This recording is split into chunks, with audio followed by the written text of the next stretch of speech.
Congratulations to Coach Bradlin and the Morehead State team. I thought he really did a terrific job having his team ready to go. They came out with great energy, really competed, played every possession like the OVC championship was on the line, and I was really impressed with the urgency with which they played. I'm disappointed on our end.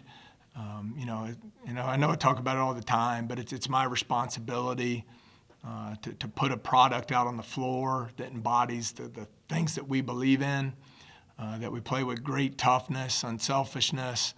We play together. We do the things it takes to execute offensively and get the job done at the defensive end of the floor. And, I just haven't done a great job with that. We're a very inconsistent group right now. I haven't been able to put our players in the best positions to be successful. And, so very disappointed with where we're at.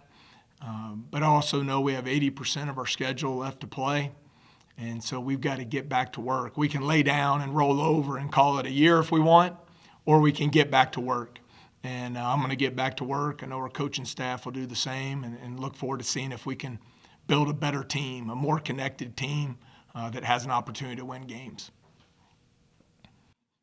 And we'll open it up for questions. Coach, defensively, you guys have struggled a couple times, but today it was more on the offensive side, shooting just 35%. Just what was the difference for you guys offensively throughout the whole game? Well, I think everyone's seen we're not a very tough team. We came into the game top 10 in the country in 2-point percentage. And then I believe I was told we were 7 of 21 inside the charge circle tonight. And, it's 33%. We're normally 68% in that area from the floor. We weren't able to finish those plays.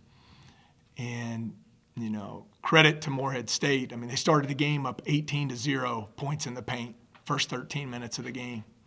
And I think that's a great tribute and credit to the toughness with which they played the game. Coach, what happened on that inbound play where Cooper got loose at the end of the game? Yeah, it was a great design by Coach Bradlin. We were trailing. We did not check the back screen and guarding the inbounder. We left the basket and went and tried to pressure the inbounder. It left the backside wide open. And just a breakdown on our end and what was obviously a very critical moment. And they executed much better than we did.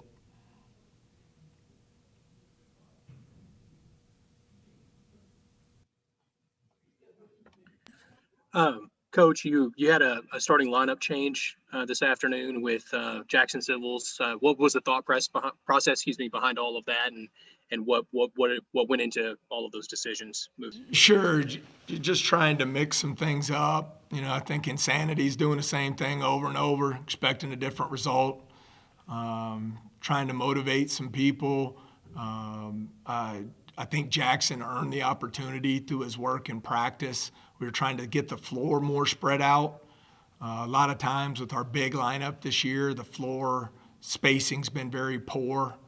I was trying to see if that would open up the court, give KJ and Mon some more opportunities to score. I thought Jackson did a lot of good things for us, both ends of the court. But there was no magic formula there. We're just trying to find. We're still searching. I'm searching as a coach to try and find best combinations and who plays best together, I guess would be the best way to put it. Your team was out-rebounded, I think, for the first time in conference play. Just talk about what your bigs have to do to, fight through that. And obviously, offensively for both Robinson and KJ struggled again tonight. Well, the second half, they finally, got going on the glass. I think ended up with 18 rebounds between them. But in the first half, rebounding to me, guys, it's just an effort stat. We can talk technique all we want. When that shot goes up, it's addressed to whom it may concern. And you got to go get the ball. And, credit to Morehead State. They chased rebounds at every position. And they made those plays in the first half, and that's why they took the lead into the break, because they owned the paint, whether that was offensive rebound putbacks or one-on-one dribble penetration into the lane. Coach Tevin seemed to come out of his offensive shell a little bit tonight. What did you say to him, or what was the catalyst for him breaking out? Well, he was very aggressive. I thought we did a better job getting him open and getting some opportunities to get downhill. Obviously we need him to shoot a better percentage than 6 of 19, but I liked his aggressiveness. I really believe in him as a player, and those are opportunities, that I want him to get.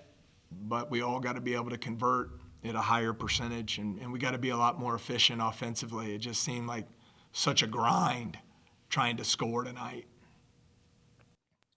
Turnovers continue to be an issue. What are you kind of seeing that's causing these turnovers? I mean,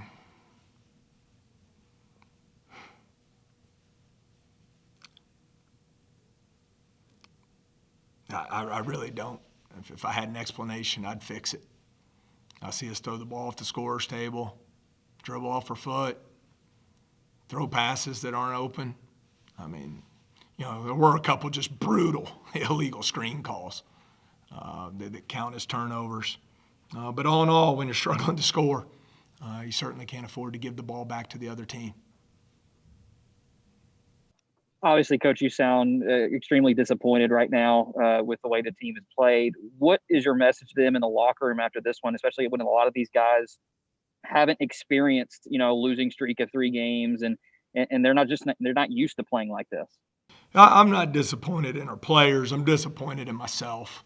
I haven't done a good enough job building a connected team that plays for each other at both ends of the court, that responds to adversity with great toughness and physicality on both ends of the floor.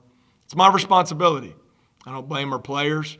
I tell them the same thing I'm telling you. We're going to get back to work and try to fix it. That's all I know to do. I think one area we've been spending a lot of time talking about, I think players get caught up in when they evaluate themselves as players, what do they do when the ball's in their hands?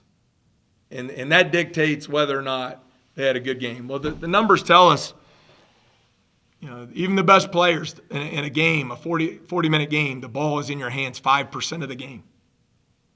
So I think sometimes we go to the stat sheet and we see, man, in my 20 minutes, what did I score? How many shots did I take? All those type numbers. Well, that was 5% of the game. We got to get better at the other 95%. Obviously, half of that is 50% of that is the defensive end of the floor. That other 45% is chasing rebounds. It's hitting somebody when you set a screen. It's running the floor. It's diving for loose balls. There's so many things that go into being a great player and a great team. And I think sometimes, and not just our team, I think players in general, we get caught up in, what did we do with my 5%? The ball was in my hands. And that's where we got to get better. We got to get better in the 95%. Screening, one-on-one defense, team rebounding, attention to detail, communication. I can go on and on. But again, I don't blame the player. That's my responsibility and the responsibility of the coaching staff. And so I promise you, we're not going to roll over. We'll get back to work and work to fix it and be ready to play on Thursday night.